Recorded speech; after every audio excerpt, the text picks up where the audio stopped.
राधा वल्लभ श्री हरिवंश राधा वल्लभ श्री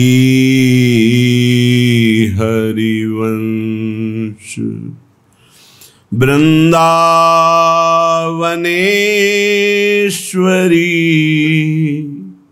तवैव पदारविंदम प्रेमामृतैकमकरंद रसौघपूर्णम् हृद्यर्पितं मधुपतेः स्मरतापमुग्रं निर्वापयत् परमो शीतलमाश्रयामि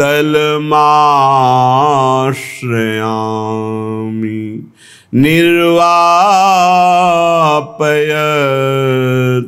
परम शीतलमाश्रयामि।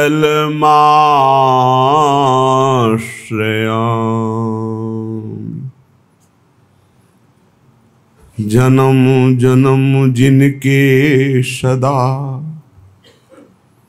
हम चाकर निशिभोर, जन्म जन्म जिनके सदा हम चाकर निशिभोर, त्रिभुवन पोषण सुधाकर मेरे ठाकुर जुगल किशोर, मेरे ठाकुर जुगल किशोर। सेव्य हमारे श्री प्रिय प्यारी वृंदा विपिन विलासी नंद नंदन वृषभानु नंदिनी चरण अनन्य उपासी। नंद नंदन वृषभानु नंदिनी चरण अनन्य उपासी। मत्र प्रणय मसु सदा एक रस, मत प्रणय में सदा एक रस। विविध निकुंज विलासी श्री भट जुगल रूप बंसी बट सेवत सब सुख राशि। चरण कमल की दीजिए सेवा सहज रसाल, घर जायो मोहि जान के चेरो मदन गोपाल। हमारे सेव्य श्री जुगल किशोर जी हैं। मन वचन कर्म से श्री लाल लाडली लाल की अनन्य चरण उपासना है। महाप्रेम में एक रस मत हुए जुगल सरकार नवनिभृत निकुंज में बिलसते रहते हैं। कभी बंशीवट, कभी यमुना तट, कभी विविध कुंज निकुंजों में। जन्म जन्म हम इनके रात दिन के बिके हुए चाकर हैं, सेवक हैं। त्रिभुवन पोषक अखिल कोटि ब्रह्मांडों के स्वामी श्री जुगल किशोर हमारे ठाकुर हैं। हम बिके हुए इनके नौकर हैं, बिके हुए चाकर हैं। बिका हुआ घर जाया, ये पेमेंट नहीं लेते, ये वेतन नहीं लेते, ये बिके हुए हैं। अपनापन, मेरे स्वामी आपकी मुस्कुराहट ही हमारी वेतन है। आप मुस्कुरा रहे हैं, आप प्रसन्न हैं, बस। जेहि विधि प्रभु प्रसन्न मन होई, जिस प्रकार से हमारे प्रभु का मन प्रसन्न हो जाए वही हमारा वेतन है। मदन गोपाल शरण तेरी आयो, मदन गोपाल शरण तेरी आयो, चरण कमल की सेवा दीजे, चेरो करी राखो घर जायो। घर जायो चेरा नौकर, मुझे कहीं और ठौर नहीं, हमारा कोई और नहीं, केवल आप ही हैं।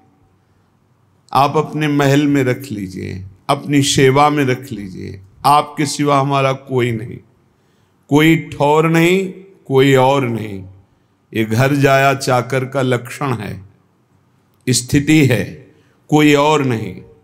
मेरे तो गिरधर गोपाल दूसरों न कोई। लाल लाडली लाल के अनन्य उपासक ये घर जाए दास हैं। इनकी ऐसी स्थिति है कि प्यारी जू प्यारे जू वही करते हैं जो इनके मन में आता है, जो प्यारी जू के मन में आता है वही इनके मन में आता है, जो इनके मन में आता है वही प्यारी जू प्यारे जू करते हैं। भावे मोहि जोई सोई सोई करें प्यारे, ये बहुत ऊंचा पद है। जो प्रियालाल के दासत्व पदवी में सुख है वो करोड़ों ब्रह्मानंद में भी नहीं है। बेचारे जिनको रसिकों का संग नहीं है, रजरानी का रंग नहीं है, उसी प्रियालाल के विषय में क्या जाने, श्यामा श्याम के विषय में क्या जाने। चार बातें वेद की पढ़ करके वो श्यामा श्याम का रहस्य न जानने के कारण उपहासात्मक शब्द का प्रयोग करते हैं, चाहे वो कोई भी हो। जो अखिल कोटि ब्रह्मांडों के ईश्वर, जिनकी श्वासों से चारों वेदों का प्रादुर्भाव हुआ, जो स्वयं भगवान श्री कृष्ण द्वैपायन व्यास देव जी के रूप में प्रकट होकर 18 पुराणों की रचना, महाभारत की रचना, वेदों के सूत्रों की व्याख्या, वेदांत का भाष्य, ये सब वही भगवान जो सबके अंशी हैं, वो नवनिभृत निकुंज में प्रियाजू के साथ विराजमान होकर अद्भुत महामाधुर्य रस की वर्षा करते रहते हैं। कैसे कोई जाने, हम उनके चाकर हैं। अगर हमें कुछ जानने को मिला है तो उनकी सेवकाई से मिला है, उनकी कृपा से मिला है, कोई विद्वता से, तपस्या से, साधना से नहीं। कोई बड़े बड़े ईश्वर कोटि के महापुरुषों जैसी साधना कर भी सकता है क्या? 80-80 हजार वर्ष जो समाधि लगाते तो हमारे हजारों जन्म हो जाएंगे कीड़े मकोड़े की तरह। हम उनकी बराबरी नहीं कर सकते, लेकिन कृपा से क्या नहीं हो सकता। कृपा हो गई और हमें सेवकाई मिल गई लाडली लाल की, श्यामा श्याम की। हमें उन्होंने अपना बना लिया, बस इससे बढ़कर हमें और कुछ नहीं चाहिए। हम गर्व से कहते हैं हम श्यामा श्याम के हैं। ये जो हमें कहने का सौभाग्य मिला, इससे बड़ा कोई पद नहीं है। वैसे भी कई बार सत्संग में कहा है, हरिदासत्व से बढ़कर त्रिभुवन में कोई पद नहीं।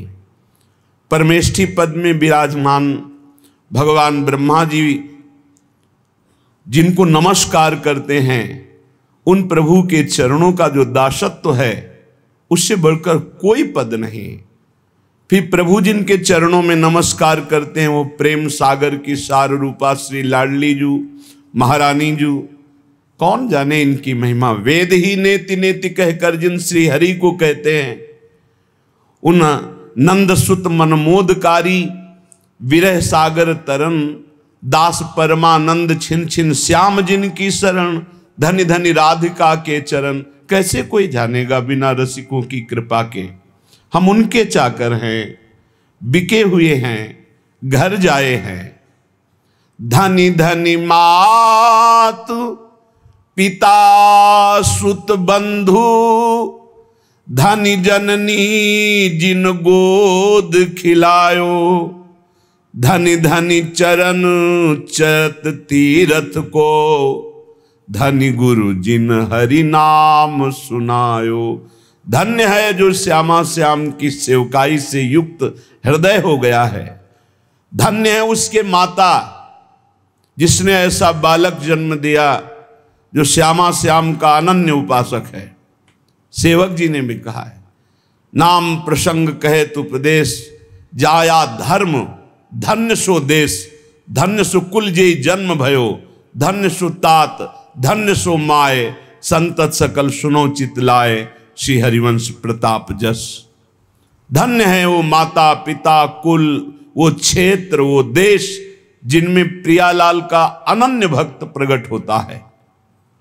धनी धनी मात पिता, धन्य है वो माता, धन्य है वो पिता, और धन्य है उसका पुत्र जो श्यामा श्याम का अनन्य उपासक हो गया।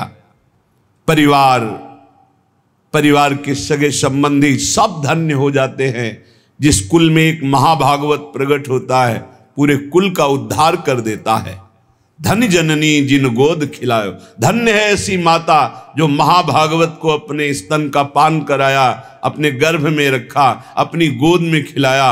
वो जगत पावन करने वाला कुल, जगत पावन करने वाली वो माँ है। धन्य धन्य चरण चलत तीरथ को, धन्य है वो श्यामा श्याम का अनन्य उपासक को, जहां चलता है वहीं तीर्थ हो जाता है। तीर्थी कुर्वन्ति तीर्थानि, वो तीर्थों में भी तीर्थत्व प्रदान करने की सामर्थ्य रखता है जो बिका हुआ श्यामा श्याम का चाकर है। और धन्य है वो गुरुदेव जिन्होंने उस उपासक को हरिनाम प्रदान किया, गुरुमंत्र प्रदान किया। धन्य है गुरुदेव जो अपने प्राण स्वरूप जीवन स्वरूप नाम मंत्र का दान करके निहाल कर दिया। लेकिन जो श्यामा श्याम का नहीं, जो भजन नहीं करता, केवल देह विलास में जीवन व्यर्थ व्यतीत कर रहा है, तो जे नर विमुख भय गोविंद सो, जन्म अनेक महा दुख पायो, श्री भट्ट के प्रभु दियो अभय पद, जम डर प्यो जब दास कहायो, मदन गोपाल शरण तेरी आयो। जो जीव भगवान से विमुख हो गए, जो न नाम जप कर रहे हैं, न भगवत लीला गायन श्रवण कर रहे हैं, न भगवत सेवा कर रहे हैं, व्यर्थ में केवल कल्पनात्मक चिंतन, नाना प्रकार के भोगों का चिंतन, नाना प्रकार की राग द्वेष का चिंतन, विमुख हो गए, जन्म लेना इनका व्यर्थ हो गया। ये अनेक जन्म तक महादुख भोगते रहेंगे जो भगवान से विमुख हैं। श्री भट्ट जी कह रहे हैं, जो भगवान की शरण में आ गया, भगवान ने उसे अभय पद दे दिया। यमराज थर्राते हैं। जम डर प्यो जब दास कहायो, जब गर्व से हम बोलते हैं, इसीलिए गुरुदेव नाम देते हैं अलग अलग, जैसे भागवतिक नाम देते हैं। ये नाम प्रभु की शरण से, प्रभु की दासत्व से युक्त है। और जब हृदय में यही दासत्व उतर जाता है तो यमराज थर्राते, उसकी तरफ देख नहीं सकते, यमदूत उसकी तरफ देख नहीं सकते। जो भगवत दासत्व की ठसक में हमारे माई श्यामाजू को राज, यमराज देख भी नहीं सकते उसकी तरफ। तो जन्म जन्म जिनके सदा, हम चाकर निशि भोर। ये ठसक आ जाए, ये बात हृदय में बैठ जाए, हम किनके हैं। जिसको ये विश्वास हो गया कि हमारे साधन श्यामा श्याम, हमारे साध्य श्यामा श्याम, वो बेफिक्र बेपरवाह हो जाओ, निश्चिंत वो पद प्राप्त होगा जो किसी साधन से नहीं होता। हमारे साधन भी श्यामा श्याम, रात दिन हम उनका सुमिरन करने की चेष्टा करते हैं, उनके गुणगान गाते हैं, उनकी चरण शरण में पड़े हैं, हमारे साधन श्यामा श्याम, हमारे साध्य श्यामा श्याम। ये अंदर दासत्व की ठसक आना बहुत बड़ी बात है। हम साधक हैं, हम साधना कर रहे हैं, हम तपस्वी हैं, हम त्यागी हैं, हम ज्ञानी हैं, हम बैरागी, ये नाना प्रकार की, लेकिन हम प्रभु के दास हैं, ये ठसक आना बहुत बड़ी बात है। दास को ऐसा ना समझा जाए कि उसको ज्ञान नहीं होता, उसको बोध नहीं होता। जैसे आजकल लोग ये समझते हैं कि भक्ति का मतलब द्वैत ही केवल है। वो अज्ञानी है जो द्वैत देखता है। भक्त अज्ञानी होता है क्या? हनुमान जी महाराज से परम ज्ञान शिरोमणि वशिष्ठ जी ने एक दिन पूछा, सभा भरी हुई थी, राजाधिराज कौशल नरेश चक्रवर्ती सम्राट पद पर विराजमान अखिल कोटि ब्रह्मांडों के स्वामी परात्पर करुणा निधान सच्चिदानंद भगवान राम, और उनके कोमल चरण लेकर हनुमान जी सहला रहे थे। पूछा, हनुमंत, ये बड़े बड़े विज्ञ जन बैठे हैं, जानना चाहते हैं कि आप कौन हैं। हनुमान जी समझ गए परम ज्ञानी वशिष्ठ जी क्यों पूछ रहे हैं। तो उनका, प्रभु शरीर भाव से ये स्वामी हैं और मैं सेवक हूं, अंश भाव से ये अंशी हैं, मैं उनका अंश हूं, और तत्व भाव से जो रघुनंदन सिंहासन में विराजमान है वही हृदय में विराजमान, जो वहां वो यहां, जो वो ये। मुस्कुरा दिए वशिष्ठ। इससे बड़ा कौन सा ज्ञान है? सब ज्ञानों में यही तो ज्ञान है, जो वो ये और वो दोनों मिट गया, केवल है। जन्म जन्म जिनके सदा हम चाकर निशिभोर, त्रिभुवन पोषण सुधाकर ठाकुर जुगल किशोर। जुगल किशोर हमारे ठाकुर। बस इतनी बात आ जाए, पड़े रहो, बेपरवाह कुंजों में पड़े रहो, वो अद्भुत गति प्राप्त होगी जो बड़े बड़े यतियों को भी नहीं प्राप्त होती। विश्वास करो इस बात पर। काहू के बल भजन को काहू के आचार, व्यास भरोसे कुंवर के सोवत पांव पसार। वास्तविक परम पद की प्राप्ति कृपा से होती, कृपा से, कोई और साधन नहीं। साधन असाधन हटाने के लिए कृपा से होती। सूर कहा है दुविधा आंधरो, बिना मोल को चेरो, भरोसो दृढ़ इन चरणन केरो। समझो, ये आखिरी महापुरुषों के हृदय के निकले हुए वचन हैं। बड़े बड़े महापुरुषों ने कहा, अपने अपने गुरुदेव वल्लभाचार्य जी की तो वंदना नहीं की, कोई पद नहीं गायन किया, तो उनका जितने पद लिखे सब उन्हीं के तो हैं। क्योंकि हम प्रिया प्रीतम और आचार्य दो नहीं देख रहे, वही गुरुदेव हैं, वही प्रिया प्रीतम। प्रिया प्रीतम ही गुरुदेव, गुरुदेव ही प्रिया प्रीतम। बोले फिर भी कुछ तो ये पद, भरोसो दृढ़ इन चरणन केरो, श्री वल्लभ नख चंद्र चटाबिन सब जग माहि अंधेरो। जिसको अपने आराध्य देव गुरुदेव का कृपा प्रसाद प्राप्त है, वो ये राज से समझ सकता है कि इस ठसक से बढ़कर कुछ नहीं। बिना मोल को चेरो, ये आखिरी शब्द बहुत बड़े काम का है। इस कलिकाल में इतना मलिनता छाई हुई है कि हम किसी भी साधन को सिद्ध नहीं कर पाएंगे। विश्वास करो, केवल एक कृपा का भरोसा, दृढ़ चरणों का आश्रय, तो माया से मुक्त हो जाओगे। भगवान कह रहे मामे वे प्रपद्यन्ते माया में ताम तरन्ति थे। तो ये ठसक, जुगल किशोर हमारे ठाकुर, इसमें इतना सुख है, बस इसके आगे बोलने की इच्छा नहीं। भाई यही लेके बैठ जाओ, यही अंदर बैठा लो, बस हो गया सारा काम, मान लो। पूज्य स्वामी श्री राम सुखदास जी महाराज साधकों की संजीवनी मूरी हैं। इसलिए कहा कि महापुरुष कभी पधारते नहीं, वो सदैव विराजमान रहते हैं, वाणी रूप में विराजमान रहते हैं। वो सदैव विचार परायण रहते, कैसे साधक को भगवत प्राप्ति हो। हर सिद्धांत को खूब डूब डूब करके ढूंढा, आखिरी में निर्णय आया कि हे नाथ, मैं आपका, आप मेरे, बस मैं आपका और आपकी कृपा का भरोसा। आखिरी बात, निर्णय यही, आपकी कृपा का भरोसा, मैं आपका, कोई हमारा नहीं, आप सिर्फ हमारे। इस खास बात निकली। जिन महापुरुषों को, बड़े बड़े महापुरुषों को देखा गया, वो आखिर इसी में आए, बिना मोल को चेरो, मैं बिका हुआ आपका दास हूं। जुगल किशोर हमारे ठाकुर, सदा सर्वदा हम जिनके हैं, जन्म जन्म घर जाए चाकर।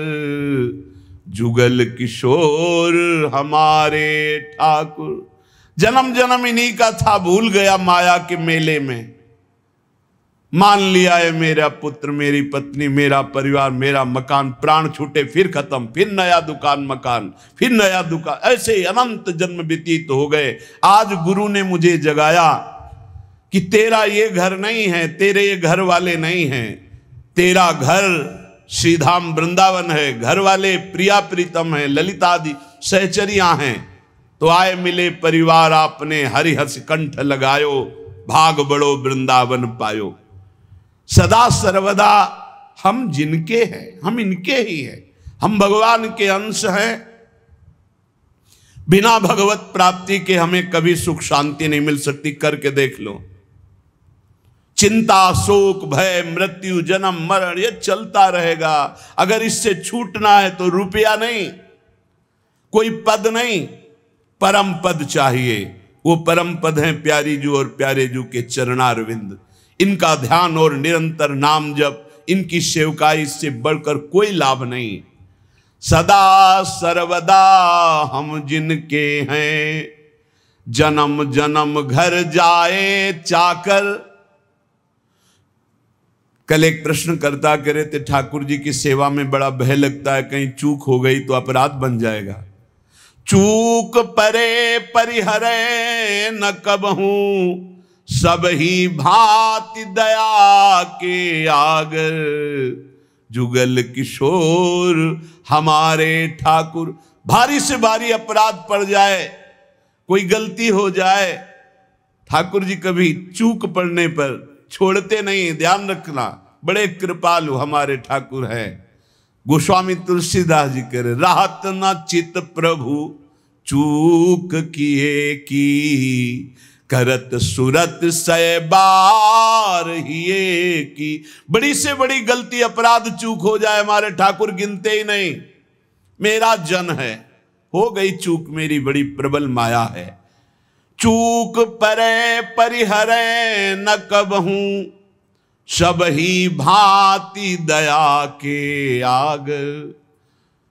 सब भांति दया ही दया, कृपा ही कृपा कर, कभी नाराज नहीं होते। जनयो गुण प्रभु मान न काऊ, दीन बंधु अति मृदुल स्वभाव। बहुत करुणा में स्वभाव हमारे प्रिया प्रीतम का है। अवगुण बन जाए, अपराध बन जाए, एक दो नहीं, अवगुण करे समुद्र सम, गणत न अपनो जहानी। राई के संभजन को मानत मेरु समान। जय श्री भट्ट प्रगट त्रिभुवन में, प्रणतनि पोषत परम सुधाकर। जुगल किशोर हमारे ठाकुर।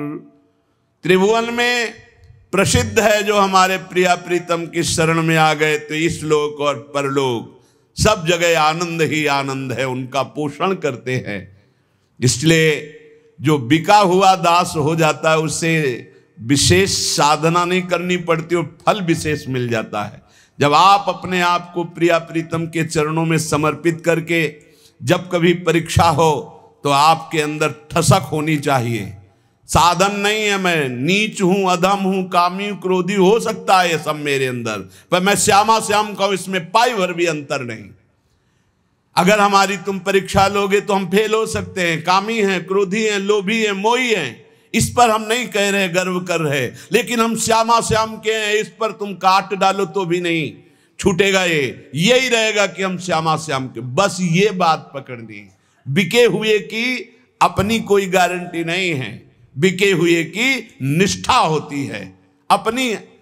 जब बड़े बड़े महापुरुषों को देखो, देखो हरिवंश महाप्रभु क्या, क्वाहम तुच्छा परम मधमा प्राणहो गर कर्मा, पर निष्ठा की बात, रसना कटो जो अन रटो, निरखन फुटो नयन, श्रवण फुटो जो अन सुनो, श्री राधा जस बैन। निष्ठा में नहीं चलेगा।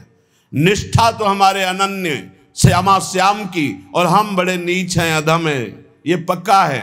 हम अपनी सफाई नहीं पेश कर रहे, हम अपनी भावना बता रहे कि अगर आप हमारी परीक्षा लोगे तो हम फेल हो जाएंगे, लेकिन हमारी निष्ठा की परीक्षा लोगे तो काट डालो तो भी यही निकलेगा, हम श्यामाजू के, हम श्यामाजू के। बस ये खास बात है, इसी से सब कुछ प्राप्त होता है। जब आपके अंदर ये बात बैठ जाएगी कि हम श्यामा श्याम के, तो कोई विकार ही नहीं रह जाएगा, क्योंकि विकार होता है देहाभिमान में, मैं शरीर का, मैं पुरुष, मैं स्त्री, इसमें विकार होते हैं। और जब आप श्यामा श्याम के समर्पित हो गए तो ये ध्यान में नहीं आते, ये नेत्रों में बस जाते। अगला पद लिखा कि मेरे नयनन में दो चंद बसो, मेरे नयनन में दो चंद। निष्ठा में बहुत बड़ी सामर्थ्य प्यारे, बड़ी बड़ी साधनाओं का फल है निष्ठा।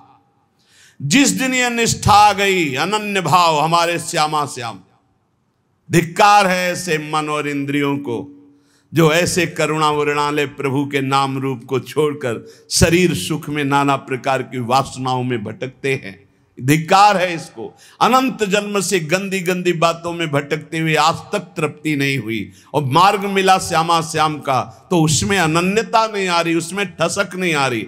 अनन्यता आते ही ये दूर नहीं रह सकते। कमी पकड़ो, हमारे प्रभु की कमजोरी है एक, जो इनका अनन्य हो गया उसको ये कभी छोड़ नहीं सकते।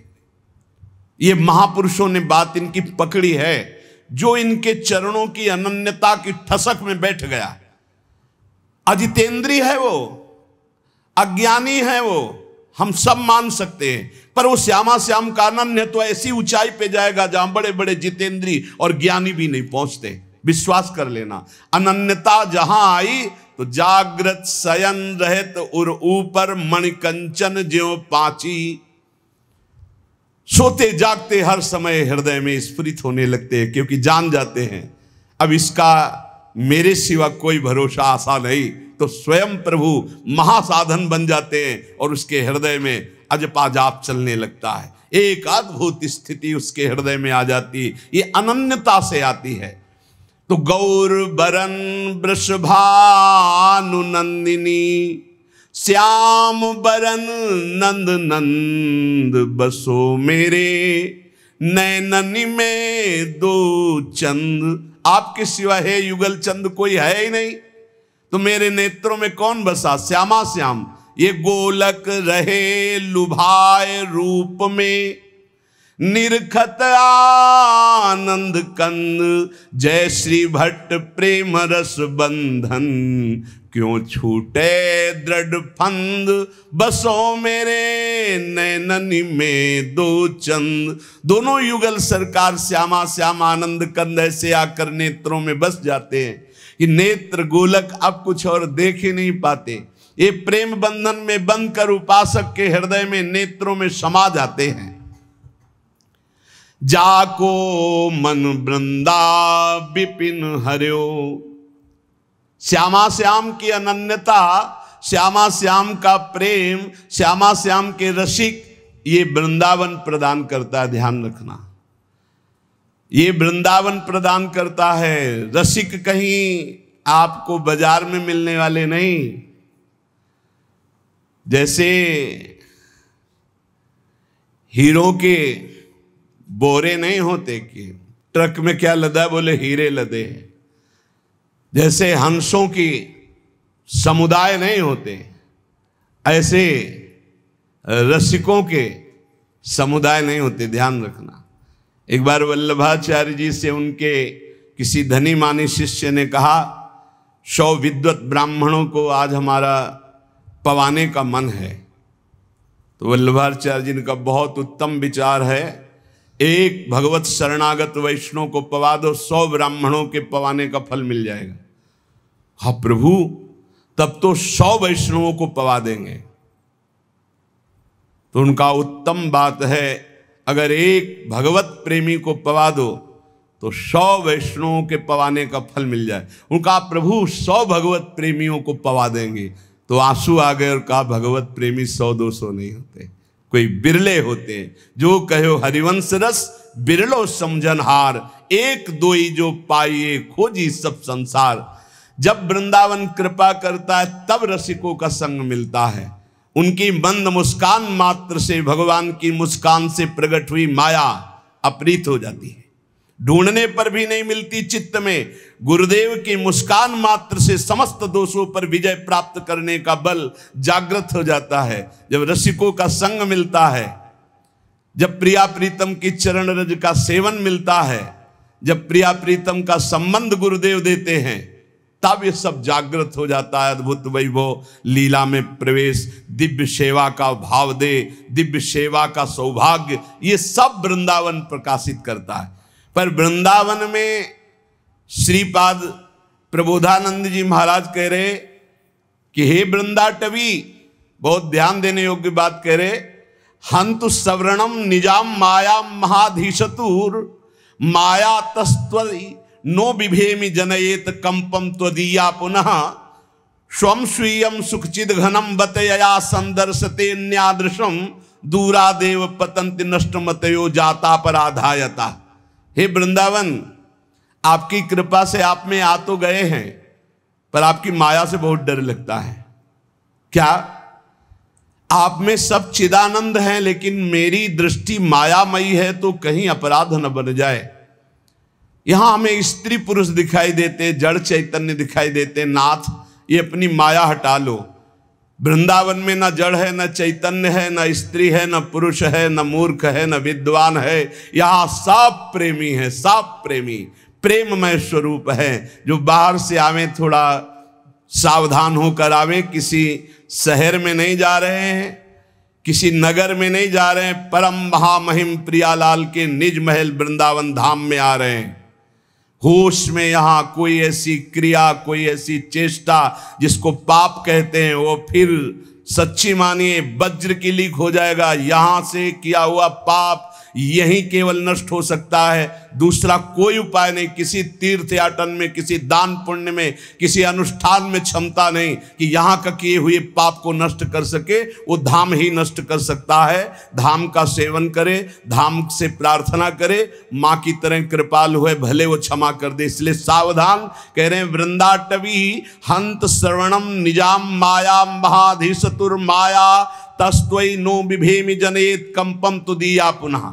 वृंदावन ये बड़ी विचित्र माया है, आप इस माया को हटा दीजिए।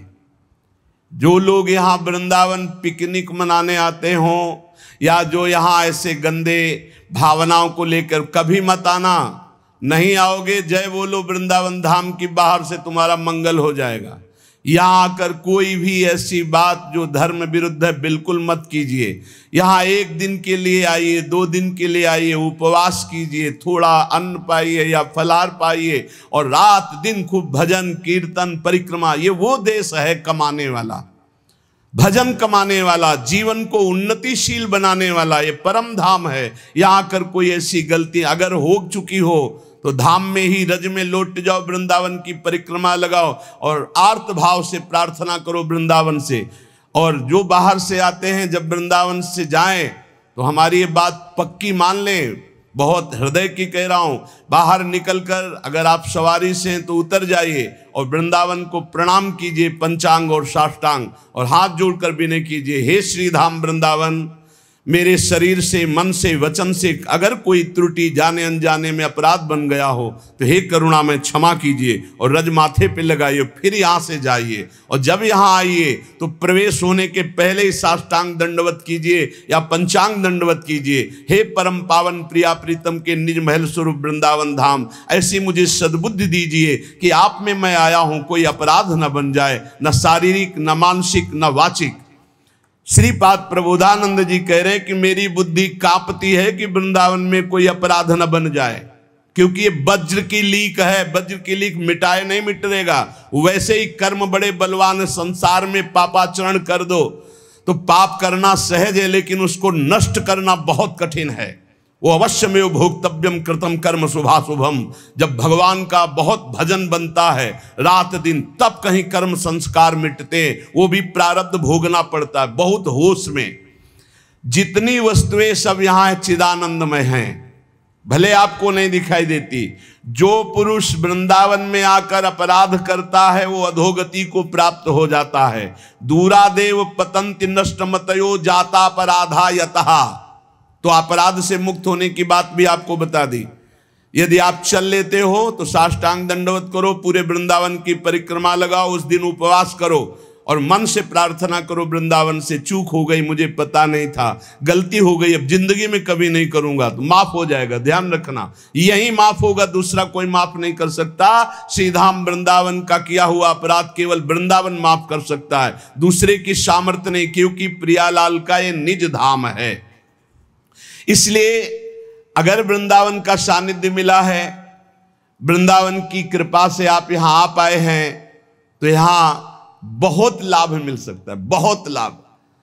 यमुना जी के पावन पुलिन से, यमुना जी के धारा से 8 हाथ दूर ब्रह्म भूमि बोली जाती है।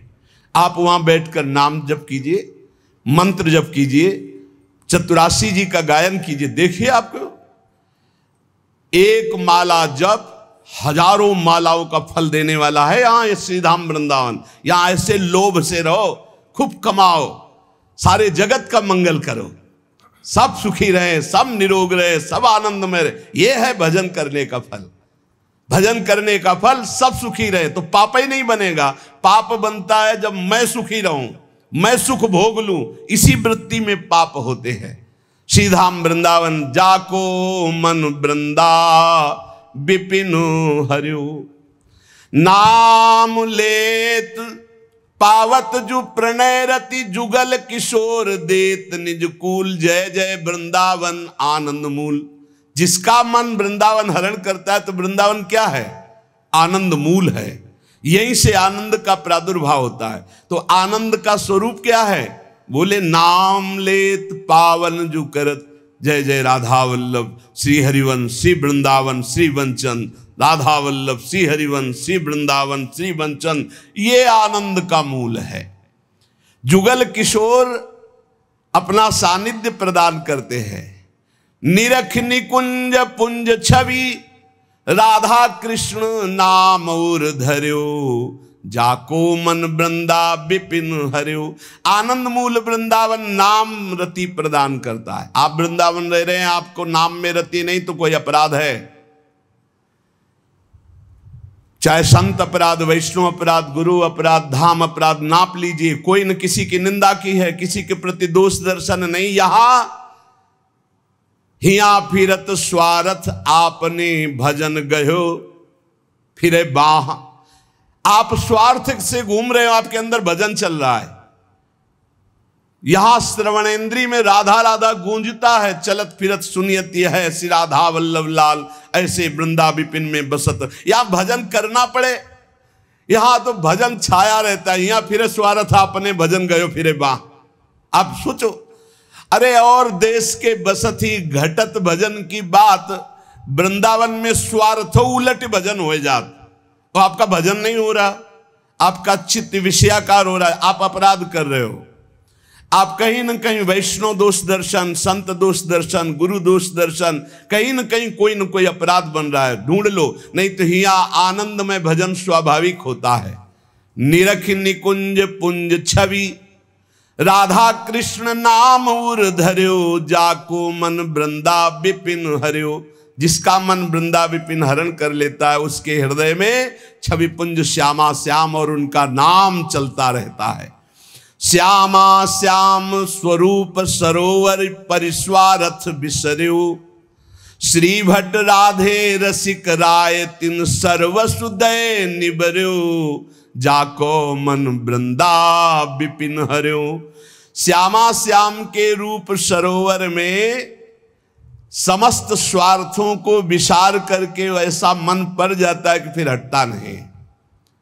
देखो, सेवा यदि श्यामा श्याम की मिल गई जिस उपासक को, प्रगट सेवा, तो समझ लो कि उसको निकुंज में पूर्ण सेवा का अधिकार प्राप्त हो गया है, तब यहां सेवा मिली। हमारी बात मान लेना, यह महापुरुषों की बात कहते हैं। श्यामा श्याम की सेवा में रुचि हो ही नहीं सकती यदि श्यामा श्याम ने स्वीकार ना किया हो। जब कोई हरिवंश शरण हुआ, रसिक शरण हुआ, तो हमारी प्यारी जू प्यारे जू परस्पर बैठकर तत्काल निश्चित करते हैं उसकी सेवा कि ये निकुंज में आएगी, कौन सेवा करेगी, क्या सेवा, इसका क्या नाम होगा, क्या रूप होगा। उसी के अनुसार उसको यहां सेवा में रुचि होने लगती है।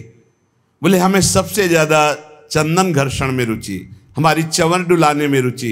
ये श्यामा श्याम आपको चाह रहे हैं कि आप चंवर डुलाएं, श्यामा श्याम आपको चाह रहे हैं कि आप गाएं, श्यामा श्याम चाह रहे हैं कि आप द्वार पर खड़े रहें। ये सब सेवाएं श्यामा श्याम चाह रहे हैं और निश्चित किया तब आपको सेवा मिली, मान लीजिए। पर सेवा में एक अनन्य निष्ठा होनी चाहिए। अगर आप श्री जी की सेवा कर रहे हैं और आपके पास कोई प्रिय मिलने वाला आया है, तो आपके नेत्र नहीं जाने चाहिए। सेवा से हटकर नेत्र गए, इसका मतलब अभी सेवा में प्रीता नहीं। गुरुजन आ जाएं तो श्री जी को विराजमान करके खड़े हो गए, वो इतना धैर्य रख ही नहीं सकते, तुरंत आपसे कहेंगे आप सेवा में लगिए, क्योंकि वो जानते हैं सेवा का महत्व। और अन्य कोई प्रियजन आया है या कोई बहुत से बड़ा लाभ का विषय है या बहुत से बड़े हानि का विषय है, सेवा से आंख नहीं हटानी चाहिए। इतना महत्व सेवा में देना चाहिए कि जिस समय हम सेवा में हैं उस समय फिर ना किसी की सुननी है, ना अपनी बोलनी है, ना हमें नेत्र देने हैं और ना हमें सेवा रोकनी है, चाहे कुछ भी हो जाए। अब ये निष्ठा पकड़ लो तो अभी माया पर विजय प्राप्त कर लोगे। बड़े महापुरुषों ने सेवा सुख के लिए अपने सर्वस्व का समर्पण कर दिया। श्री आस्करण जी महाराज नाम के महाभागवत हुए हैं, जो अपने लोग नाम कीर्तन करते हैं श्रृंगार आरती के बाद। हाँ, आस्करण मधुकर जयमल नृप हरिदास जन दासा, ऐसा आता है। तो आस्करण जी के इष्ट श्री राधा मोहन जो थे, इन्होंने विचार किया कि राजकाज में हर क्षण कोई न कोई जब सेवा में बैठते तो राजा, तो आप ये सलाह, ये सेवा, ये सब बंद कर देना चाहिए। जिस समय हम श्री जी की सेवा में है उस समय अन्य कोई वार्ता नहीं, अन्य कोई नहीं, बस उन्हीं के रूप गुण का चर्चा करते हुए। अगर हम सेवा में हैं तो उनका चर्चा का तात्पर्य है पद गुनगुनाते, जिस समय की जो हम सेवा कर रहे हैं उस समय के पद गुनगुनाते हुए या उनकी रूप माधुरी में चित्त लगाए हुए सेवा में। इससे बड़ी कोई बात नहीं। यदि सेवा मिल गई श्री जी की तो आप ये समझ लीजिए कि आप श्री जी के पास जाने का पास मिल गया आपको। बड़े बड़े महापुरुषों ने कहा भजन करना, साधना करना, ये सब हो सकता है, लेकिन प्रभु की सेवा में अनुराग, गुरु की सेवा में अनुराग, संत सेवा में अनुराग, समाज सेवा में भगवत भाव से अनुराग, ये बहुत कठिन बात है। ऊर्ध्वबाहु विरोमेश न कश्चित शृणोति में, धर्मादर्थश्च कामश्च किम धर्मम न सेव्यते। भगवान श्री कृष्ण द्वैपायन व्यासदेव जी कहते, मैं दोनों हाथ उठाकर कहता हूं, मेरी बात सुन लो, मान लो। सेवा से सब प्रकार की संपत्ति प्राप्त हो जाती है। जो चाहिए आपको, लौकिक पारलौकिक, हाथ उठा के कहता हूं मेरी बात मान लो। भगवान व्यासदेव जी कहते हैं जो सेवा धर्म है, भगवत सेवा, समाज सेवा भगवत भाव से की हुई सेवा, शब्द निष्काम होता है, जहां कोई कामना नहीं की जाती और प्रीत्यर्थ, जिसकी सेवा करें उसको सुख पहुंचाने का भाव, तभी सेवा शब्द सार्थक होता है। कोई भी ऐसी कामना नहीं जो सेवा से पूर्ण ना हो जाए। जो सेवा धर्म का आचरण करता है उसके संपूर्ण जीवन में आनंद ही आनंद, सुख ही सुख रहता है। और लोग कहते हैं धर्मात्मा को दुख मिलता है। तुम क्या जानो, तुम बाहरी बात देखकर कहते हो दुख मिलता है। हृदय आनंद में वो डूबता है जो किसी भी वैभव में, किसी भी सुख में, किसी भी अनुकूलता में नहीं होता। अभी आपने सेवा धर्म को स्वीकार नहीं किया। सच्ची कहते हैं, सेवा में जब ये शरीर जाता था तब भी किडनी फेल थी, 20 वर्ष से फेल है। कभी गुरु कृपा से एक दिन का भी चूक नहीं हुई और कभी जानने नहीं दिया कि शरीर में कष्ट है। 7 बजे से लेके कभी कभी 11 बजे तक सेवा का सौभाग्य मिलता, बिल्कुल कभी नहीं जानने दिया। बड़ी से बड़ी सेवा की जो आज्ञा हुई तो वही गुरु बल सब कार्य कराता था। कहीं सेवा में कभी ऐसा में नहीं, जब सेवा के बाद आए तो भले लेट गए, फिर सामर्थ्य नहीं रही भिक्षा भी मांगने की, पर जब सेवा में गए तो एक अपार सामर्थ्य गुरु कृपा से आ जाती थी। सेवा में एक अद्भुत सामर्थ्य है। समस्त कामनाओं के बीज, वासनाओं का नाश करने की सामर्थ्य भगवत सेवा में है। श्री आस्करन जी ने अपनी सेवा को सुरक्षित रखने के लिए, ये नरवरगढ़ के राजा है, राजा को बहुत से कार्य होते हैं, पता नहीं किस समय कौन सी राजकीय व्यवस्था के लिए आवश्यकता पड़ जाए, तो ठाकुर सेवा में एकाग्रता की बहुत आवश्यकता होती है। पत्रावली तो सिर्फ पत्रावली पे ध्यान है, इधर उधर नहीं, नहीं तो पत्रावली बिगड़ जाएगी, वो पत्रावली मानी नहीं जाएगी आपकी। भोग लगा रहे हैं तो सिर्फ एक एक कवल पे ध्यान है आपका। बैठे हैं, प्यारे जू कैसे पा रहे हैं, हित सजनी जू कैसे पवा रहे हैं, प्यारे जू कौन सी पदार्थ की तरफ देख रहे हैं, लाडली जू कौन से पदार्थ की तरफ देख, पूरी भावना में उससे डूब। श्रृंगार तो श्रृंगार कर रहे हैं, स्नान तो स्नान, मतलब सेवा में पूरी तन्मयता आवश्यकता है। अगर तन्मयता नहीं तो फिर बिगड़ जाएगा। तो नरवरपुर ताको राजा नरवर जानो, मोहन जू धरिए सेवा नी के करी है। घरी 10 मंदिर में रहे चौकी द्वार, पावत न जान को ऐसी मति हरी है। पर्यो को काम आए अब ही लिवाए ल्याओ, कहे पृथ्वीपति लोग कान में न धरी है। आई फौज भारी सुध दीजिए हमारी, सुनी बहु बात टारी परी बात कर भरी है। मनुष्यों में श्रेष्ठ आस्करण जी ये नरवरगढ़ के राजा थे। इनके ठाकुर का नाम राधा मोहन जो था। ये प्रेम पूर्वक उनकी सेवा में कोई विघ्न न हो इसलिए 10 घड़ी तक का कठोर आदेश दे दिया था। 24 मिनट की एक घड़ी होती है, तो 10 घड़ी कितने हुए? 4 घंटे। 4 घंटे तक कोई भी अगर सूचना देने आया तो दंड प्राप्त करेगा, वो दंड उसको मिलेगा। 4 घंटे तक सूचना भी नहीं देनी है। जिस समय वो राधा मोहन जी की सेवा में गए तो द्वारपाल खड़े हो जाते थे, कोई भी अंदर प्रवेश नहीं करेगा। किसी भी तरह की कोई विपत्ति आ जाए, आग लग जाए, फिर भी सूचना नहीं देनी है। 4 घंटे सेवा में ये शिक्षा लेनी चाहिए। अपनी जब ठाकुर सेवा करें, हम कहते तभी करो, सब निपटा लो पहले फिर ठाकुर सेवा करो। ऐसा नहीं है कि जल्दी जल्दी तुम्हारा चित्त कहीं लगा हुआ है। अगर घर गृहस्थी में हो तो हम कई बार एकांतिक में बोल चुके हैं, पहले अपने पति पुत्र की तैयारी कर दो। उनको ऑफिस जाना है, उनको विद्यालय जाना है, सबकी तैयारी कर दो। जय जयकार करके उनको पवाओ। फिर इसके बाद अपने ठाकुर को स्नान कराओ, ठाकुर को भोग लगाओ, निश्चिंत हो करके। चित्त वृत्ति बार बार दौड़ रही है, ठीक बात नहीं। अगर हमें कभी कोई और कार्य हुआ तो हम पहले वो कार्य करते थे, फिर राधा वल्लभ जी के दर्शन जाते थे, क्योंकि हम राधा वल्लभ जी के दर्शन में खड़े वही चिंतन करेंगे, वो उनके पास जाना है तो पहले उनके पास हुआ है, फिर अगर कोई कार्य है तो हम वो निपटा के तब जाएंगे। ऐसी सेवा में अन्य कोई वार्ता नहीं, अन्य कोई चिंतन नहीं, अन्य कोई हमारी क्रिया नहीं, केवल सेवा में तत्पर।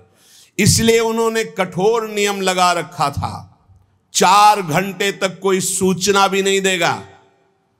और आप मंदिर में राधा मोहन जी को 4 घंटे स्नान कराना, श्रृंगार कराना, आरती करना, फिर आरती करके भोग आदि सब करके फिर दंडवत करना। दंडवत के बाद जब प्रसाद चरणामृत लेकर उठते तब कोई बात हो तो बता सकते हैं। वो भी बात जब श्री जी की चिक डालकर बाहर निकले, उस समय द्वार पर चौकीदार बहुत सावधानी से कोई भीतर न जाने पावे। देखो, महापुरुषों से हमको शिक्षा मिलती कि हम कैसे ठाकुर सेवा करें। ठाकुर जुगल किशोर हमारे, इनकी सेवा हम कैसे करते हैं। आप 4 घंटे एकाग्रचित होकर केवल सेवा में ही डूबे, बड़ा सुख मिलता है। जब अपने श्री जी सौभाग्य दिए थे सेवा करने का, तो जैसा श्रृंगार करने के बाद जब दर्पण दिखाते थे तो रोना आता था। अपने प्रभु को श्रृंगारित देखकर जो हृदय में सुख मिलता है, रोम रोम आनंदित हो जाते थे। कभी कभी 2-2 बजे दोपहर तक बैठे फिर भिक्षा मांगने जाते थे। श्रृंगार करने के बाद पद सुनाओ उनको, फिर उनकी रूप माधुरी देखो। भक्तों के नेत्र अलग होते हैं तो प्रभु उनका रसास्वादन भी अलग ही करवाते हैं। एक बार क्या हुआ, आवश्यक कार्य से नरवरगढ़ में दिल्ली के बादशाह का आगमन हो गया। बादशाह जो सैकड़ों राजाओं के ऊपर होता था, और ये नरवरगढ़ के राजा थे। उसने आज्ञा करी, जाओ आस्करण जी को हमारे सामने जल्दी लिवा करके लाओ। और आस्करण जी का नियम था, राधा मोहन जी के मंदिर में गए तो सख्त आदेश, कोई सूचना नहीं पहुंचाएगा। सब आस्करण जी के जो रक्षक थे उन्होंने मना कर दिया, नहीं महाराज, ये आपकी सूचना भी नहीं पहुंच सकती, 4 घंटे आ ही नहीं सकते आस्करण जी। उसको बहुत क्रोध आया, बादशाह हो, मैं आदेश कर रहा हूं, एक छोटे राजा के सेवक हमें जवाब दे रहे हैं। बादशाह ने आज्ञा का उल्लंघन, इससे बड़ा क्रोध हुआ और उसने बड़ी सेना बुलवा ली और सेनापति को आदेश किया कि जाओ बोल दो, नगर का नाश करवाना चाहते हो या हमारी आज्ञा का पालन करना चाहते हो। तुरंत आस्करण को भेजो, अन्यथा पूरी सेना बलात् नगर को नष्ट कर देगी और जबरदस्ती आस्करण को बंदी बना लिया जाएगा। बादशाह का आदेश, देखो परीक्षा होती। जब ये आदेश हुआ, सेनापति आया, निज दूतों से जो अंगरक्षक द्वारपाल, उनसे कहा, सबने कोई उत्तर नहीं दिया। 4 घंटे तक हम अपने राजा को सूचना भी नहीं दे सकते, जो तुम्हें करना हो करो। ये बड़ी बात है। बादशाह का हुक्म, बादशाह के सेनापति का हुक्म, सेवा में विघ्न ना पड़ जाए इसलिए कठोर नियम लिया था। पर सबके हृदय में घबराहट थी कि अब क्या होगा। जब बादशाह नाराज हो गया, सेना आ गई, सेनापति आ गए, अब क्या होगा। सेनापति ने बादशाह से कहा कि अब क्या हुक्म है, वहां से मना हो गया है, आपकी आज्ञा का उल्लंघन, हमारी आज्ञा का उल्लंघन, हमारा भय दिखाना सब व्यर्थ चला गया।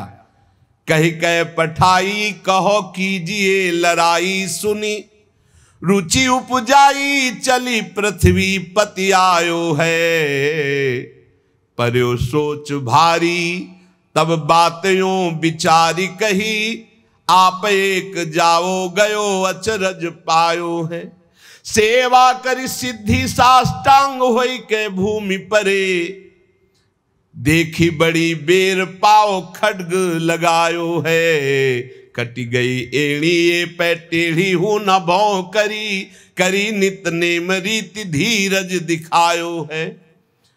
बादशाह ये बड़ा आश्चर्य हुआ कि ये आस्करन जी के पास सूचना ही नहीं पहुंचाई जा रही और हमारे भय का इसके ऊपर कोई असर नहीं। पर आस्करन जी बहुत साधु प्रकृति के हैं, बड़े प्रियजन हैं, आक्रमण करना तो उचित नहीं, मैं स्वयं जाकर के देखूं क्या बात है। राजा थोड़ा भाव से युक्त हुआ, नहीं तो रजोगुण में फिर ऐसा भाव कहां होता है। पर आस्करन जी की भक्ति का प्रभाव कि उसके ये देखूं चल के आखिरकार है क्या। बादशाह स्वयं आया। राज कर्मचारी अब विचार में पड़ गए कि बादशाह को कैसे रोका जा सकता है। सब जितने उनके अंगरक्षक सबको रोक दिया। ये बड़ी बात है, यह है भगवान की आराधना का बल। नहीं, बादशाह को कौन रोक सकता है। एक छोटे राजा ये है, उनके सैनिकों ने, द्वारपालों ने रोक दिया और बादशाह से कहा राज आज्ञा का उल्लंघन हम नहीं कर सकते, ना हम सूचना दे सकते हैं और ना किसी और को अंदर जाने दे सकते हैं। किसी और को अंदर नहीं जाने दे तो हम जा सकते हैं। बोले हां, आप बादशाह हैं, आप जा सकते हैं, लेकिन आपके साथ कोई नहीं। बादशाह राजी हो गया। देखे आखिरकार अंदर क्या है। वहां जाके देखा तो आस्करन जी की सेवा हो चुकी थी संपूर्ण। अब वो दंडवत कर रहे थे। कई बार हमने प्रार्थना की है उपासकों से कि 11 दंडवत, 21 दंडवत, 51 दंडवत, 108 दंडवत, जितनी सामर्थ्य हो नियम ले लो, रोज करो। 4 परिक्रमा करो श्री जी की और 11, 21, 51, 108 दंडवत करो। जो स्त्री शरीर के साधक हैं वो पंचांग दंडवत करें। पंचांग किया, खड़े हो गए, हाथ जोड़ा, मंत्र जपा, फिर पंचांग किया, फिर खड़े हो गए। ऐसे ही जो पुरुष शरीर साधक है वो साष्टांग करें। साष्टांग किया मंत्र जपते हुए, फिर खड़े हो गए, हाथ जोड़ा, फिर मंत्र जप कर प्रणाम किया, फिर साष्टांग, फिर ऐसे।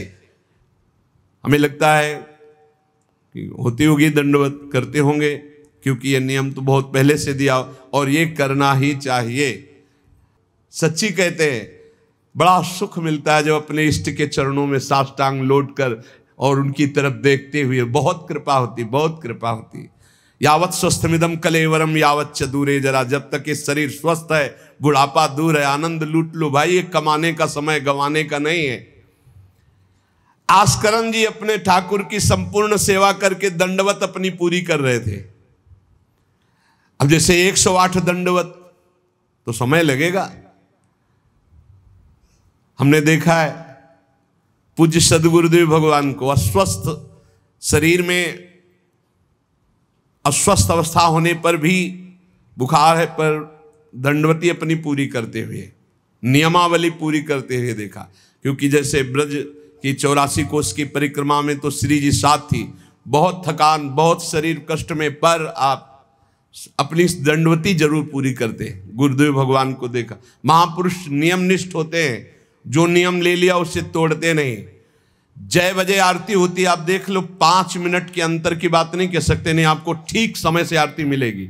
जय बजे वो टहलने के लिए वही उनका समय होगा। महापुरुषों की पहचान होती है, उनकी एक रस दिनचर्या चलती, उनकी दिनचर्या में फर्क नहीं पड़ेगा, शरीर में भले फर्क पड़ा हो, चाहे बुखार हो, चाहे जुकाम हो, चाहे जो भी पीड़ा हो, दिनचर्या में फर्क नहीं पड़ सकता। ये महापुरुषों की पहचान होती है। आस्करन जी साष्टांग लेट करके दंडवत कर रहे थे। अब को बादशाह जाएगा तो बादशाह कोई साधारण तो है नहीं, उसकी बाजूबंद, उसके सब झनन भनन आवाज तो होती है, पता भी चलता है कि कोई आ गया।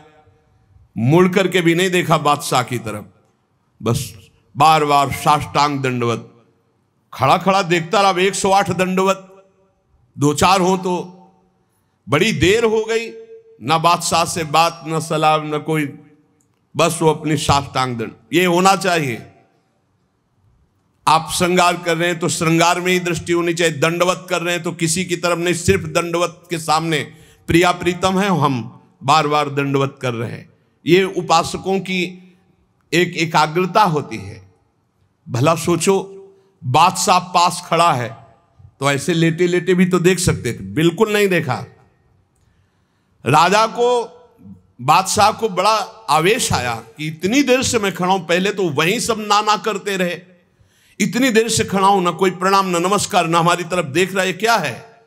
तलवार निकाली और साष्टांग दंडवत कर रहे थे तो मारा, एक पैर की एड़ी कट गई, एड़ी कट गई, खून बह रहा है। साष्टांग दंडवत, फिर खड़े, फिर साष्टांग दंडवत, फिर खड़े, फिर साष्टांग दंडवत, बिल्कुल नहीं देख रहे कि एड़ी कट गई। सोचो जरा, ये भक्त की निष्ठा है उपासना की। या तो अगर एक चींटी काटेगी तो थोड़ी देर लौट करके पहले देखेंगे क्या हो रहा है, फिर दंडवत। एड़ी कट गई, लेकिन किसने काटा, ना ये बात देखी। एड़ी कटना कोई साधारण बात समझते हो? तलवार से पूरी एड़ी काट दी, कोई दुख नहीं, रक्तस्राव हो रहा है। अपने नियमानुसार कटी गई एड़ी, ए पे टेढ़ी हूं न भौं करी, ना तो आह निकला ना गुस्साई कि किसने ऐसा कर दिया। करी नित नेम रीति धीरज दिखा, धैर्य पूर्वक 108 दंडवत पूरी की। पूरा जब संपन्न कर लिया, इसके बाद पीछे हटे, चिक गिराई, क्योंकि समझ चुके थे कि ये तलवार चलाने की हमारे ऊपर हिम्मत केवल बादशाह की हो सकती, दूसरे की नहीं। कोई साधारण राजा नहीं, महाभागवत और महाबली है। इसलिए हमारे ठाकुर का सुखपूर्वक अपशयन हो, चिक डाली। उठ चिक डारी तब पाछे सो निहारी, कियो मुजरा बिचारी बादशाह तिरिझे हैं। हित की सच्चाई यह है नेको ना कचाई होत, चर्चा चलाई भाव सुनि सुनि भीजे हैं। बीते दिन को नृप भक्त सो समायो, पृथ्वीपति दुख पायो सुनि भोग हरि छीजे हैं। करे विप्र सेवा तिने गांव लिख न्यारे दिए, वाके प्राण प्यारे लाड़ करो कही धीजे हैं। आस्करन जी ने जब चिक डालकर पीछे मुड़कर देखा तो बादशाह तो शिष्टाचार के अनुसार जोहार किया। राजा की भगवत सेवा, नियम निष्ठा, ये देखकर बादशाह बहुत प्रसन्न हुआ और कहा, मैंने आज देखा ईश्वर के प्रेम की सच्चाई को।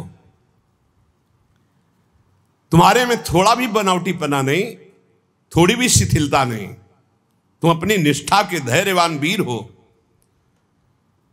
बादशाह ने आस्करण जी से भगवत प्रेम संबंधी कुछ चर्चाएं की और विचार अपने प्रकट किए कि आज मैं बहुत खुश और सौभाग्यशाली हूं कि तुम्हारे जैसा राजा मेरा जन है। बड़ा हृदय रस में डूब गया बादशाह का। यह है देखो सच्चाई भक्ति की। नहीं बादशाह के हुक्म को टाल देना, सेनापति की आज्ञा का उल्लंघन कर देना, बादशाह आया है साष्टांग दंडवत, कोई उसका आदर ना करना, ये सब भारी अपराधों में आता है। नहीं, बादशाह आया और फिर दंडवत हो सके, नहीं, पहले उससे बातचीत होगी, बाद में दंडवत होगी। नहीं, अपनी निष्ठा के आगे नहीं। एड़ी काट दी गई फिर भी नहीं रुके। अब आस्करन जी सदैव अपने भगवत निष्ठा, भगवत सेवा में मगन रहते। राजा बहुत प्रसन्न होकर के कहा कि अब जिस कार्य के लिए हम आए थे अब उस कार्य की जरूरत नहीं है, और अपनी जेब से अपनी रुमाल निकाल कर अपने हाथों से उनके चरणों की एड़ी में बांधा और कहा, तुरंत चलिए राजवैद्य के द्वारा इसे, और आज से हमारी तरफ से आपके ठाकुर की सेवा सुख संविधान चलेंगे। हम विशेष विशेष प्रकार के आपकी ठाकुर सेवा में सहयोग करें। आस्करन जी ने कहा भगवत कृपा है, सब भगवत कृपा है, सेवा यथार्थ रूप से चल रही है। नियम की सच्चाई और हृदय में कोई छल कपट नहीं, रोष नहीं, ये भगवान के भक्त में विशेष लक्षण होते हैं। भगवान के भक्त में छल कपट नहीं और अपराध करने वाले पर भी रोष नहीं। उमा संत कई यही बड़ाई, मंद करत जो करे भलाई। अगर सच्ची आराधना, सच्चा प्रेम, तो सबको बदलना पड़ेगा। बादशाह का भाव बदल गया, जो आवेश में था, क्रोध में था। सच्चाई से अगर थोड़ी भी ठाकुर सेवा की जाए तो माया पर विजय प्राप्त की जा सकती है। साधो भाई भजन किया सोई जीता, जो सच्चाई से भजन किया, सच्चाई से सेवा की, वही इस माया पर विजय प्राप्त किया। एक बार राजा आस्करन जी के शरीर में बहुत जोर का बुखार आ गया। ऐसा बुखार कि न उठने की हिम्मत, न शरीर की शुद्धि, और नियम की निष्ठा थी ही। अब भारी कष्ट, एक तो शरीर उठने लायक नहीं, भारी बुखार, और दूसरा सेवा। अब वो इस बात के चिंतित थे कि सेवा कैसे होगी। तो ठाकुर जी ने स्वप्न में अपने किसी निजजन पंडा से कहा, इनको किसी औषधि की जरूरत नहीं, मेरा चरणामृत पिला दो, ये स्वस्थ हो जाएंगे, सेवा में आ जाएंगे। वो गए और उनका ठाकुर जी ने स्वप्न में आकर के कहा है कि आप ठाकुर जी का चरणामृत पी लीजिए, आप स्वस्थ हो जाएंगे। वैसे तो चरणामृत रोज ही लेते थे। सेवा में जाने के पहले ठाकुर जी का चरणामृत जो पूर्व का था पिया, तत्काल सब खत्म हो। सेवा में बहुत बड़ी सामर्थ्य है, निष्ठा में बहुत बड़ी सामर्थ्य है ठाकुर जी के चरणामृत में। विश्वास करो, जो रोज चरणामृत पीता है अकाल मृत्यु नहीं हो सकती। अकाल मृत्यु हरणम सर्वव्याधि विनाशनम, कोई भी रोग परास्त नहीं कर सकता। आप रोज चरणामृत पिए। अरे भाई, आप अगर राधा नाम विराजमान किए स्नान कराते तो रोज श्री लाडली लाल का चरणामृत है। रामे लाडली जो धामे लाल जो विराजमान है, प्रिया प्रीतम राधा नाम में विराजमान है। आप अगर सेवा नहीं विराजमान किए हुए हो तो विराजमान कर लो, जीवन काहे व्यर्थ करोगे। लेकिन जब तक सेवा ना विराजमान करो तो चले जाओ बिहारी जो, राधा वल्लभ जो, राधा रमन जो, राधा दो, कहीं भी मांगो चरणामृत मिल जाएगा। और रोज उसी में जल मिला करके रोज एक ढक्कन रोज चरणामृत। अकाल मृत्यु हरणम सर्वव्याधि विनाशनम श्री कृष्ण पादोदकम पीत्वा पुनर्जन्म न विद्यते। जो रोज चरणामृत पीता है उसका पुनर्जन्म नहीं होगा। बड़ा से बड़ा रोग आएगा लेकिन उसको पीड़ा नहीं पहुंचा पाएगा, अकाल मृत्यु नहीं होगी। तो स्वप्न में ठाकुर जी ने कहा चरणामृत दे दो, सब सामर्थ्य आ जाएगी।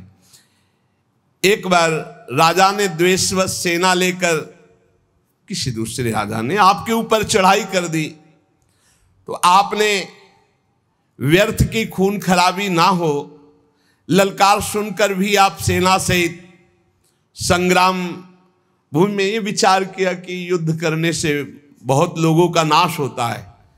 इसलिए अपने सब महारथियों को बुलाया और कहा नाम कीर्तन करो। जहां युद्ध के लिए ललकार हो रही वहां नाम कीर्तन शुरू कर दिया। नाम कीर्तन इतनी जोर का कि आनंद में सब झूम रहे। और उधर एक बादल की ऐसी टुकड़ी आई कि इतने ओले बरसे कि जो विपक्षी सेना थी, मैं राजा और विपक्षी सेना सब भाग गए और ये अपनी तरफ कीर्तन ही करते रहे, लड़ना ही नहीं पड़ा। भाव ये है कि जो भगवान में चित्त जोड़ता है, भगवान नाम कीर्तन करता है, भगवत सेवा परायण रहता है, सारे विघ्नों का निवारण स्वयं भगवान करते हैं। एक बड़ा सुंदर प्रसंग श्री जयमल जी का आता है। जयमल जी भी नियमनिष्ठ महापुरुष, ये भगवान श्री श्यामा श्याम के अनन्य उपासक थे। हरिवंश महाप्रभु के निज जनों में इनका भी नाम आता है, जयमल जी का। इनके हृदय में जैसे आस्करन जी की निष्ठा थी, उस वैसी निष्ठा थी सेवा की। इन्होंने भी 10 घड़ी तक किसी भी तरह की कोई सूचना, किसी भी तरह का कोई कार्य हमसे नहीं बताया जाएगा। और इन्होंने तो स्पष्ट आदेश कर दिया। तो वहां तो आदेश था केवल आस्करण जी का, यहां आदेश था जो बताने आएगा उसकी गर्दन उतार लेंगे। यहां तो और कठोर था। जयमल सिंह जी, वैसे इनका पहले निवास मेड़ते में था और ये बड़े अनुरागी प्रिया प्रीतम के, इनको प्रिया प्रीतम की सेवा में थोड़ा भी विघ्न बर्दाश्त नहीं था। ये नियम निष्ठा कि मंदिर में कोई भी जब सेवा में जयमल जी हो आ नहीं सकता, आ गया तो उसकी गर्दन बचेगी नहीं। ये कठोर नियम लगा दिया था निर्विघ्न सेवा के लिए। सेवा में बहुत बल है प्यारे, सेवा में बहुत बल है। आप सेवा को जरूर घर में विराजमान करो प्रिया प्रीतम की ठाकुर जी, लेकिन ये आजकल जैसा बनावटीपन किया जाता है ऐसा मत करो भाई। हर काम वीडियो के लिए नहीं है। छोटी छोटी बातें आप अपने ठाकुर जी का भोग, ठाकुर जी का स्नान, ये वीडियो के लिए है, ये पैसे के लिए है। अरे कुछ तो ठाकुर जी के लिए और अपने बीच में एकांत रखो। चलो गान बजान है, ठाकुर जी की ऐसी बातें हैं जो आनंद ले, सब वो बात तो ठीक है, लेकिन आप स्नान करा रहे हो, आप ठाकुर जी को भोग लगा रहे हो, आप ठाकुर जी की ये बातें तो गुप्त रखो। ये अपने और ठाकुर के प्यार की विषय की बातें तो गुप्त रखो। ये सब वीडियो के लिए नहीं होता है। कुछ मंगल जगत का हो सके, कैसे अष्टयाम सेवा करते हैं वो बातें तो ठीक है, लेकिन आप लोग अपने घरों में जो ठाकुर विराजमान के सब बातें वीडियो में मत। अब आजकल हर उद्देश्य वीडियो का होता जा रहा है। छुपाने की तो बातें कुछ नहीं हो रही, हर बात छपाने की हो रही। सत्संग है, एकांतिक है, कुछ कीर्तन है, कुछ भजन की बातें हैं, वो तो चलो लोक मंगल के लिए, लेकिन अपने ठाकुर की जो विशिष्ट एकांतिक सेवाएं हैं वो बातें गुप्त रखनी चाहिए। ऐसा नहीं कि जो पर्दा करके अपने ठाकुर जी का स्नान कर रहे हैं, पत्रा, हाँ आप श्रृंगार करके आ गए, आप दर्शन करो, आरती करो, सब कोई, जैसे राधा वल्लभ जी के देखो आरती के दर्शन होते, लेकिन आप दर्शन नहीं कर सकते कैसे स्नान कराया जाता है। आप अंदर दर्शन नहीं कर सकते कैसे भोग लगाया जाता है। कभी कभी जैसे 56 भोग किसी भारी उत्सव में तो एक कुछ घंटे के लिए दर्शन, वो बात अलग है। तो अपने ठाकुर घर में जो विराजमान है, बिल्कुल जो निकुंज के ठाकुर वही है। अपनी भाव निष्ठा रखो। जयमल जी ये नियम लगा लिए थे कि अगर सेवा के समय कोई भी समाचार देने आएगा तो उसे मार डाला जाएगा। इतना कड़ा शासन। और ये बात प्रसिद्ध हो गई थी कि 4 घंटे जयमल जी निकलेंगे नहीं मंदिर से। तो जयमल जी का एक मंडोर का जो राजा था वो भाई लगता था, उसने विचार किया कि बहुत अच्छा 4 घंटे का समय है, जयमल जी के पास सूचना कोई दे नहीं सकता और इस समय आक्रमण किया जाए तो पूरे नगर को कब्जे में कर, 4 घंटे का युद्ध, और वो निकलेंगे नहीं और कोई सूचना देने जाएगा तो मार डाला जाएगा। बहुत बढ़िया अवसर है कि पूरे नगर को अपने कब्जे में कर लिया जाए। भारी सेना चारों तरफ से पूरे नगर को घेर लिया गया। अब ये जब सैनिकों से पता चला तो हाहाकार मच गया कि बिना राजा के आदेश के युद्ध कैसे छेड़ दिया जाए। चारों तरफ से शत्रु पक्ष सैनिकों ने घेर लिया है। सबने विचार किया कि आज्ञा हो जाए तो अभी युद्ध हो जाए, पर आज्ञा लेने कौन जाए? जो जाएगा वो मार डाला जाएगा। जयमल जी का आदेश है। अब जयमल जी की माता जी को तैयार किया गया है कि आप जाओगी तो आप पर वो प्रहार नहीं करेंगे और आपकी बात सुन लेंगे। माता जी भी डरती हुई गई, क्योंकि आज्ञा थी कोई नहीं आएगा, अगर जो भी आएगा उसकी गर्दन उतार दी जाएगी, मार डाला जाएगा। माता जी को इसीलिए भेजा गया कि बस आप केवल सूचना दे दो और वो आज्ञा दे दे, संभाल तो सब यहां लेंगे, आज्ञा दे दे। वो गई, जयमल जी ठाकुर जी की श्रृंगार में थे, पीछे से कहा, बेटा शत्रु पक्ष ने पूरे नगर को घेर रखा है, तुम्हारी क्या आज्ञा है? उन्होंने उत्तर दिया, भगवान सब भली करेंगे और आप जाओ।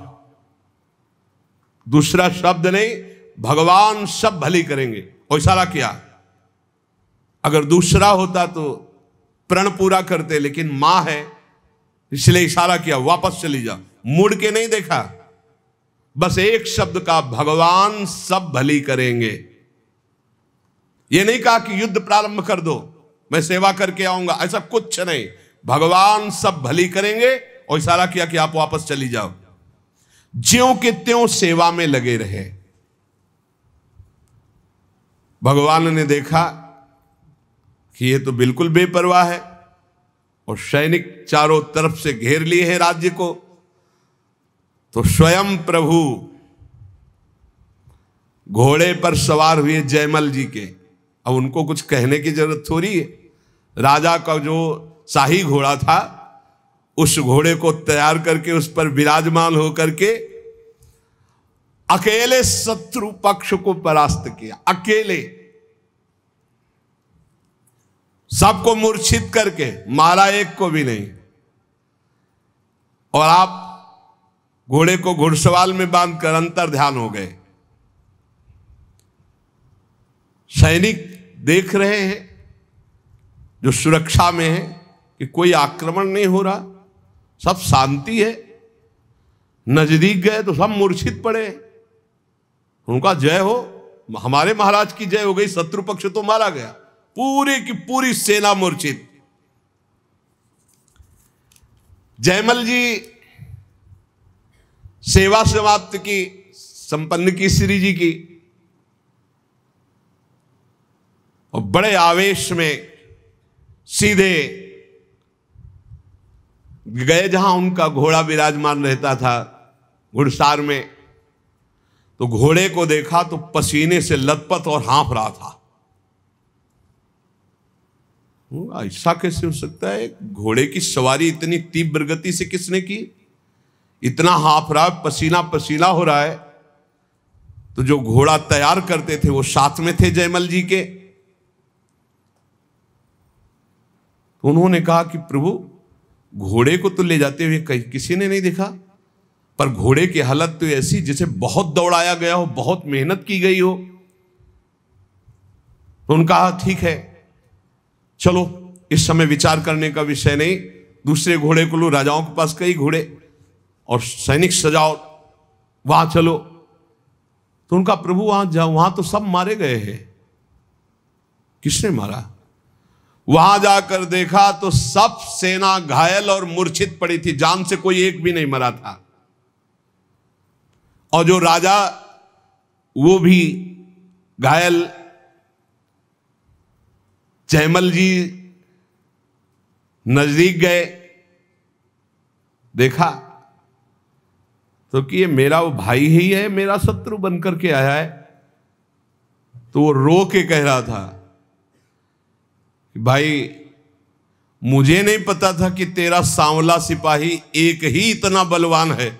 मैं कभी युद्ध में नहीं आता, मैंने कभी तुम्हारे उस वीर को नहीं देखा।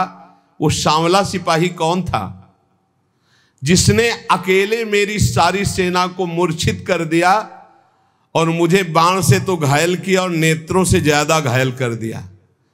एक बार तुम दिखा दो अपने उस सांवले सिपाही को, मेरा हृदय तड़प रहा है उसके लिए। उसकी वो सुंदर चितवन, उसकी मुस्कान ने मेरा मन हरण कर लिया। शत्रु पक्ष के ये है ही ऐसे। जब सूप नखा की नाक कान भगवान ने लक्ष्मण जी के द्वारा, वो जब गई खरदूषण के समीप, भारी बलवान ये असुर, भारी सेना सजाई, अभी चलते हैं। जब वहां गए तो राम जी का रूप जब देखा तो कह रहे हैं, यद्यपि भगनी कीन कुरूपा, यद्यप तुमने अपराध किया, हमारी बहन को कुरूप बना दिया, लेकिन बध लायक नहीं, तुम मारने लायक नहीं, बहुत सुंदर हो। राक्षस लोग कह रहे हैं, इतने सुंदर प्रभु और मुस्कुराहट प्रभु के देख के कह रहे कि यद्यप तुमने अपराध किया है, मेरी बहन को ऐसा कुरूप कर दिया, पर तुम मारने लायक नहीं, दर्शन करने लायक हो। सुनो, हम तुम्हारा कुछ भी नहीं करेंगे। सुनते तुम्हारी पत्नी बहुत सुंदर, दे दो, बदला हो जाएगा और तुम जाओ। भगवान ने क्षण में नष्ट कर दिया। बैरी भी जिनको प्यार करे वो प्रभु का रूप है। ये बैरी राजा क्या कह रहे, बाणों से तो घायल ही कर दिया, नेत्रों से भी घायल कर दिया। एक बार उसको दिखा दो जो आपका सिपाही है, सांवला सिपाही। श्री जयमल जी ने प्रेम विभोर होकर कहा, तुमने देखा, मेरे तो नयन तरस गए, तुम्हें दिखाई दिए, आज तक मैंने नहीं देखा। और जयमल जी के अश्रु चलने लगे। वो समझ गया कि ये सिपाही कोई और नहीं, जयमल जी जिनकी आराधना करते हुए भगवान श्याम सुंदर है। वो अपने भक्त की रक्षा करने के लिए आए। अहो भाग्य, दुश्मनी का भाव ही सही, पर मेरा भाई तो है ना, इस कारण भगवान ने मुझ पर कृपा की कि मुझे दर्शन का सौभाग्य मिला। और जयमल जी के चरणों में प्रणाम किया और कहा, आज के बाद कभी जिंदगी में आपसे वैर का भाव नहीं रखेंगे और आपके उसी सांवल सिपाही के ध्यान में निरंतर हम मगन रहेंगे। नित्य भगवान की सेवा करने की प्रतिज्ञा जयमल जी के शत्रु के मन में भी भक्ति प्रकाशित कर दी। यह है प्रचार। जब अंदर होता है प्रसार तो सबके हृदय में होता है प्रचार, और जब अंदर प्रसार नहीं तो बाहर प्रचार लाख करते रहो, कुछ नहीं होता। बुरा करने भक्त का आए थे तो भगवान ने उनका मंगल कर दिया। क्यों कर दिया? किसी भी तरह से भक्त का संबंध तो है, भक्त का भाई तो है ना, मंगल हो जाता है। इसीलिए कहा जाता है वो कुल, वो परिवार धन्य है। भले ही किसी भाव से सही, भगवान से जुड़े हुए भक्त के संबंध में यदि आता है उसका परम मंगल हो जाता है। जयमल जी ने लौट करके गए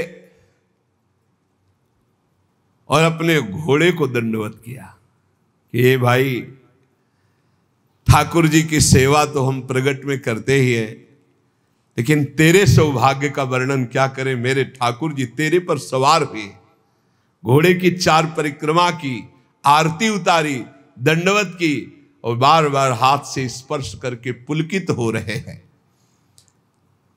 ऐसे ही हैं हमारे ठाकुर जी। इसीलिए दास दासोहम में बड़ी सामर्थ्य मानी गई है।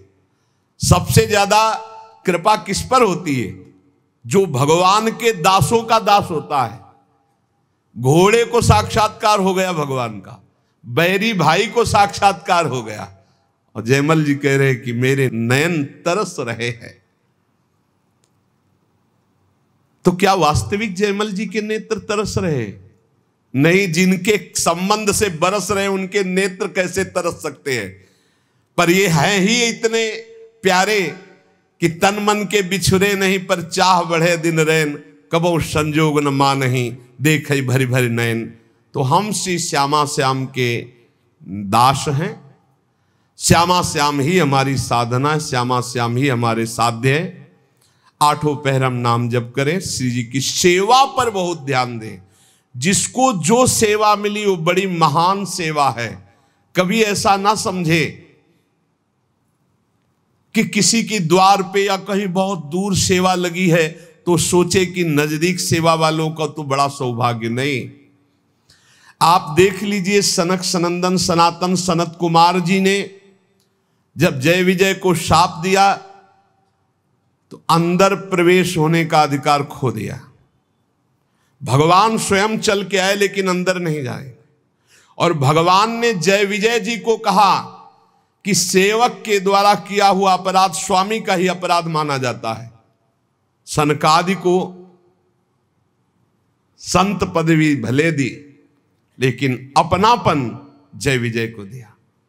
सेवा में बहुत बड़ी सामर्थ्य है। कोई भी सेवा, कहीं की भी सेवा मिली, वो श्री जी की सेवा है। वृंदावन धाम है, महारानी जी की सेवा में आप हैं। महारानी जी के सेवक को निश्चित वो सुख प्राप्त होता है जो किसी और पद से नहीं होता। बस सेवक शरण सदा रहे, अनंत नहीं विश्राम। कै वाणी हरिवंश की, कै हरिवंश नाम। या तो वाणी जी और या नाम जी, ये हमारे जीवन है, यही हमारा सर्वस्व है। हर समय नाम वाणी में रहो और सेवा में तन्मयता रखो। शेष चर्चा आगे। श्री राधा वल्लभ।